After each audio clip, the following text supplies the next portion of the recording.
Ce jour dédié pour l'élévation de l'âme de Léa Bat Perla Zichron Livracha de mort béni, dont c'est aujourd'hui l'anniversaire du décès. Alors la question de Yona.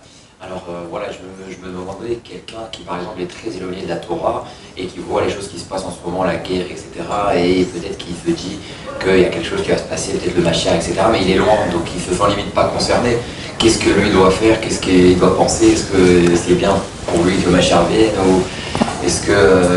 Alors, quelqu'un qui est loin de la Torah, et quoi? Il voit ce qui se passe aujourd'hui, et il se dit, il n'y a rien, c'est une guerre en plus comme il y a toujours eu, ou bien il se dit, il y a quand même quelque chose de bizarre qui se passe. Quelque chose de bizarre qui se passe. C'est écrit dans les textes qu'il y aura cette guerre, il y aura 3 grandes guerres, c'est la 3e des 3 grandes guerres, et juste après cela, Mashiach vient. Et lui, il se dit, bon, mais moi je suis très loin de Torah, qu'est-ce que je fais? Et dès que Mashiach vient, c'est un dévoilement de Dieu extraordinaire, et toutes les valeurs des goïms, des non-juifs, n'auront plus aucune valeur. C'est quoi les valeurs des non-juifs? L'argent, les plaisirs de ce monde, le pouvoir militaire, d'accord? Tout ça n'a aucune valeur. La seule chose qui aura une valeur quand Mashiach vient, c'est la proximité du Dieu d'Israël. Et il y a des goïms qui se rapprochent beaucoup du Dieu d'Israël. Ça, c'est vrai. Il y a beaucoup qui m'écrivent dans ce sens-là, et c'est vrai. Je le sais très bien. Mais quelqu'un qui pense qu'à montrer qu'il est le plus grand, le plus beau, le plus fort, et à écraser l'autre par sa puissance, comme tous les grands rois de l'histoire, Goy. C'est qui les grands rois de l'histoire? Donnez-moi des noms. Charlemagne. D'accord? C'est un antisémite de première. Qui encore? Louis XIV, Charles Quint, idem. Pas moins des grands. Alexandre le Grand. Ah, il est grand. Tous les autres à côté, c'est des nuls. L'empire qu'il a fait, depuis la Grèce jusqu'en Inde. Ah, il faut le faire, hein? Eh bien, je crois qu'à l'âge de 30 ans, il avait déjà conquis l'Inde. Il est dans sa tente là-bas, dans le quartier général, avec son compagnon d'armes. Il s'énerve contre lui, il sort le poignard et le tue. Ah, c'est un homme, ça? C'est une bête. Richard Cœur de Lion, hyper antisémite. Napoléon, c'est quoi? Napoléon, il n'a pas tué des juifs, mais il a vu assigner le peuple juif. Il a fait le consistoire, il a dit on va faire truc comme ça. Le but c'est et ça n'a pas mal marché, parce que la France, hein, c'était le pays. Il y avait le plus grand de la Torah à l'époque, il y a 150 ans, il s'appelait Rav Israël Salanter.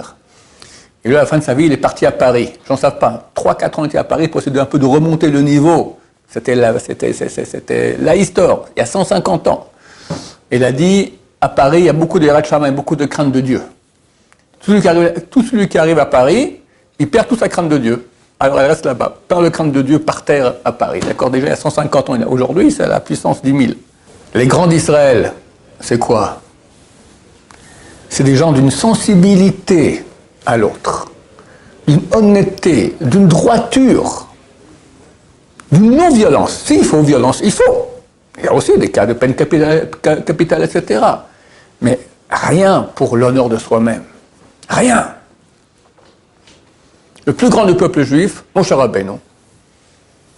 Alors il y a un compliment sur lui dans la Torah. L'homme le plus humble qu'il y a sur terre.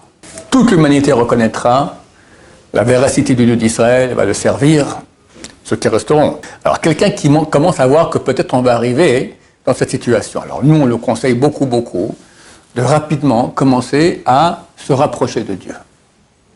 Se repentir sur le passé qu'il a fait contrairement au désir de Dieu, et faire le maximum. Il ne pourra pas être un grand tzaddik, un grand juste en quelques jours, parce que ça va aller très vite, d'accord? Mais au moins, il montre à Dieu qu'il avance. Il a compris, ok, alors je commence à avancer.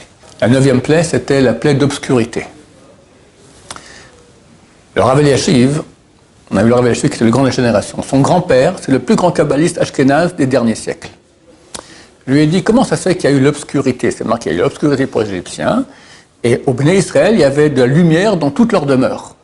Alors il dit, je ne comprends pas, s'il y a la lumière pour un juif, ça éclaire aussi chez le non-juif, d'accord? Alors il dit, Dieu a amené, en fait, il n'a pas amené l'obscurité, il a mis une très très grande lumière spirituelle, énorme. Un projecteur 20 000 watts dans les yeux. Qu'est-ce que ça fait? Tu vois tout noir, tu es aveuglé.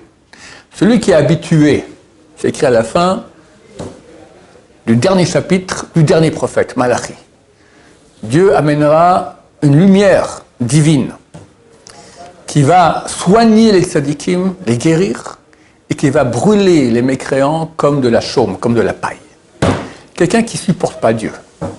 Et Dieu se dévoile dans une ampleur, 20 000 watts, d'accord, dans les yeux. Il ne tient pas le coup. Il ne tient pas le coup. Il ne passera pas. Alors, Hachem, j'espère que tout le monde passera. OK? Attends, celui qui passe, mais ça ne suffit pas, mon cher ami. Parce que quand tu passes, OK, alors tu es là, tu survis. Mais quel est ton niveau? Le seul niveau, la seule chose qui aura de la valeur à cette époque, c'est ta proximité du Dieu d'Israël. Tu as une proximité? Non.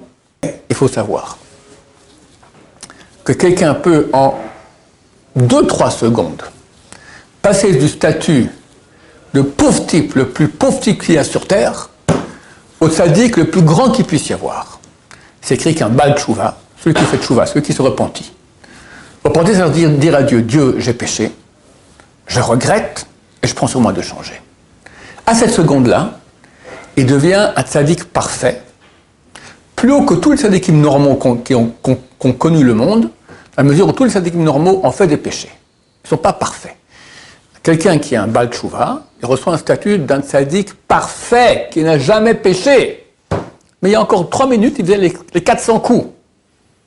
Une histoire, je vais déjà raconter, je vais la répéter parce qu'elle illustre cela très très bien. Il y a un jeune homme qui, dans sa jeunesse, étudie dans les yeshivot, dans notre quartier ici, Ramot Dalet. Il a quitté la Torah. Il a quitté la maison. On vient de temps en temps à la maison, mais bon, de temps en temps. La maison orthodoxe ici, noire comme on dit. Et lui, il a tout quitté. Et il est parti à la fête qu'il y avait à Gaza. Et il a été tué là-bas, il a été assassiné. Son père n'est pas au courant. Son père n'a ni qu'il fait à la fête. Son fils, il part toujours pour plusieurs jours, il habite tout seul, donc il n'est pas venu. Le père n'était pas au courant. Et son père rêve de son fils, qui vient le voir, rayonnant, lumineux. Il dit, papa, merci. Grâce à la Torah que tu m'as enseignée, c'est vrai que j'ai quitté. Mais j'étais à la fête là-bas. Les terroristes sont venus. Moi et mes copains, on a fait une tchouva. Ils nous ont tiré dessus. On saignait, on mourait. On a fait une tchouva. Et maintenant, tous nos péchés sont pardonnés. Et j'étudie la Torah avec Dieu. Ce que j'étudiais avec toi, les traités du Talmud dans ma jeunesse, j'étudie maintenant ça avec Dieu. Je te remercie. Le père n'était même pas encore au courant que son fils était mort. Il paraît qu'il raconte cette histoire à tout le monde maintenant. Donc, combien de temps ça a pris cette tchouva du type là? Allez, une demi-minute, 1 minute, grand maximum. Et regarde à quel niveau il arrive. Donc, Noé reçoit l'ordre de prendre toutes les créatures animales du monde et les mettre dans l'arche. Comment tout le monde rentre là-bas? C'est un miracle. Impossible. Mais c'est tout un miracle, d'accord? Un miracle. Le Talmud pose une question. Il y a un animal énorme, que les Français appellent dinosaure. Le Talmud appelle cela Rehem, qui est énorme. Et on raconte même que le roi David, une fois, il s'est assis au haut d'une colline. Du coup, la colline s'est mise à bouger. Il a compris qu'il s'est assis sur le dos du Rehem. D'accord? C'est grand comme une colline. Comment Noé, il a fait pour prendre? Il y avait 2 rehems, il fallait prendre mâle et femelle. Comment il a fait rentrer 2 rehems dans l'arche de Noé? Le rehem, il fait bing comme ça avec sa tête. L'arche de Noé, elle pète en petits morceaux. D'accord? Alors, comment il a fait? La Gemara donne 2 réponses. Première réponse, il a pris des bébés rehem. Un bébé rehem, c'est grand comme un mammouth. Mais un mammouth, on peut le faire rentrer dans l'arche de Noé. Deuxième réponse de la Gemara, les 2 rehem sont restés dehors. Mais ils ont mis le museau dans l'arche. Question qu'on se pose tout de suite, ok, le museau. Et alors? Tout le corps est à l'extérieur. Et c'est marqué que l'eau était bouillante, enfin des tas de trucs, c'est pas possible. Réponse, écoute, toute l'arche. Toute l'histoire de l'arche, c'est un miracle. Alors, mais c'est un miracle aussi, qu'il suffisait de mettre le museau dans l'arche pour être sauvé. Et ça, c'est notre conseil à ceux qui sont loin de Torah.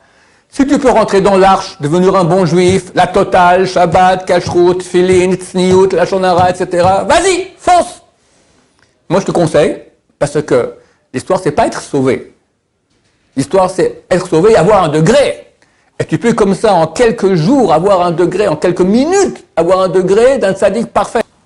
Vas-y, la totale. Tu peux pas. Bon, tu peux pas. Qu'est-ce que je peux faire? Ok, il faut au moins être sauvé, au moins sauver ta peau. Mets le museau dans l'arche. Commence. Dis Dieu, je crois en toi. Déjà énorme. Dieu, j'ai confiance en toi, sauve-moi. Prie! Dieu, je te supplie, aide-moi, je crois en toi, je suis juif, je suis juive, sauve-moi! Quelqu'un qui n'est pas juif, je crois en toi. On appelle ça les noachides. Les noachides ont droit au Olam Haba. Dieu a ordonné 613 lois aux juifs, 7 lois aux noachides, aux non-juifs, qui comprennent et qui veulent la vérité. Eux aussi, ils doivent prier et supplier Dieu, et ils seront sauvés. C'est ma réponse à ta question. Baruch Adonai, l'Olam, Amen, Amen.